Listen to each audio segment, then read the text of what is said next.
Dear beloved persons and students, আসসালামু আলাইকুম।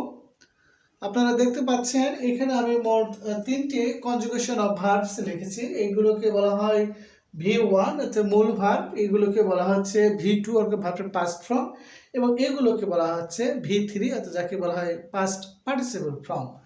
English গ্রামারকে অর্থাৎ ইংরেজিতে শক্তিশালী করার জন্য টেন্স, পারসন, সেন্টেন্স থেকে শুরু করে গ্রামারের সকল আইটেম জানার জন্য যে আইটেমটা অতীব প্রয়োজন সেটা হচ্ছে গ্রামার। অর্থাৎ গ্রামারের মধ্যে অন্যতম যে টপিকটা সেটা হচ্ছে কনজুগেশন অফ ভার্বস, তার মানে ভার্বের যে তিনটি ফর্ম, এইটা ভার্বের তিনটি ফর্ম যদি আমরা সম্পূর্ণভাবে বুঝতে না পারি, পরিবর্তন করার নিয়ম না জানি এবং এগুলো যদি বাছাই করতে না পারি, তাহলে কিন্তু আমরা ট্যাগ কোশ্চেন থেকে শুরু করে অন্যান্য যে আইটেমগুলো রয়েছে, ফিল ইন দ্য গ্যাপস, এছাড়াও রয়েছে কনজুগেশন অফ ভার্বসের যে প্যাটার্ন রয়েছে, রাইট ফ্রম দ্য ভার্ব থেকে শুরু করে কানেক্টর, সিনোনিম, অ্যান্টোনিম থেকে শুরু যে আইটেমগুলো রয়েছে সবগুলোতে কিন্তু খুবই গুরুত্বপূর্ণ এগুলো। অর্থাৎ সেন্টেন্সকে সঠিকভাবে চেনার জন্য কোন টেন্সে বাক্যগুলো থাকে এবং লেখার জন্য যে বিষয়গুলো জানা প্রয়োজন সেটা হচ্ছে ভার্ব। তাই ইংরেজি বাক্যে অর্থাৎ ইংরেজি গ্রামারে সাধারণত ভার্বকে ইংরেজি প্রাণ বলা হয়ে থাকে।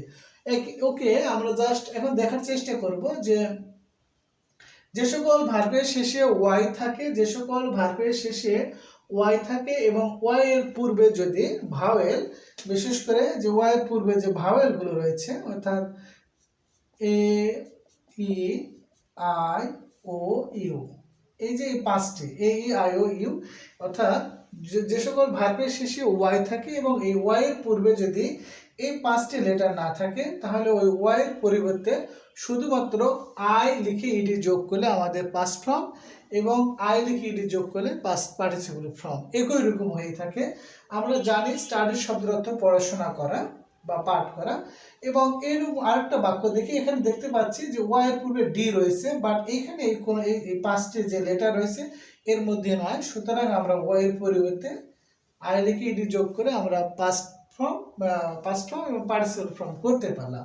তেমনি আমি যদি এখানে দেখার চেষ্টা করি যে এখানে ওয়াই দেখতে পাচ্ছি, ক্রাই বানানে ওয়াই রয়েছে এবং ওয়াই এর পূর্বে এখানে জাস্ট আমাদের কনসোনেন্ট রয়েছে অর্থাৎ ভাওয়েল নাই, সুতরাং এই নিয়মটা কিন্তু একইভাবে যাচ্ছে।